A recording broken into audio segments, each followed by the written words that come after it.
Le premier ensemble que nous voyons, c'est l'ensemble grand N, ensemble des nombres entiers naturels ou ensemble des nombres entiers positifs. C'est dans cet ensemble qu'on va trouver les nombres 0, 1, 2, 3, 4, etc. Ensuite, nous avons l'ensemble grand Z, l'ensemble des nombres entiers relatifs, qui est constitué des nombres entiers positifs et négatifs. Donc, à cette première nombre, on va rajouter -1, -2, -3, etc. Ensuite, nous avons l'ensemble grand D, l'ensemble des nombres décimaux, ou bien des nombres à virgule, dont la partie décimale est limitée. C'est-à-dire que le nombre de chiffres après la virgule est limité. Et à cela, on peut également rajouter le fait que tous les nombres entiers, en fait, sont des nombres décimaux.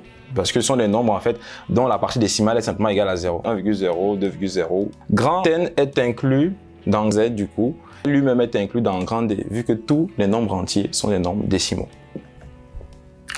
Maintenant, nous avons l'ensemble grand Q.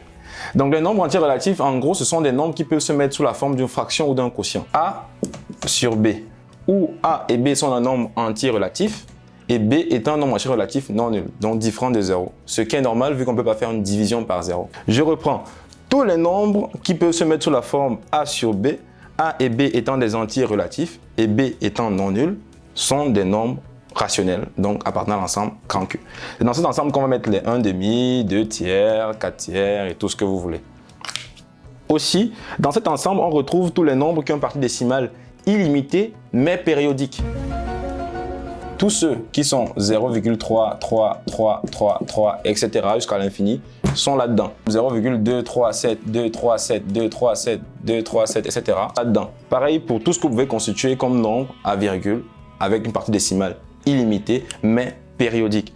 Dans une prochaine vidéo, je vous montrerai comment à partir de ces nombres-là, on peut retrouver la fraction correspondante. Et donc, je termine par l'ensemble des nombres réels, grand R, dans lequel tous ceux-ci sont bien sûr inclus. Voilà. Et dans une prochaine vidéo, si ça vous intéresse, on en parlera. Merci.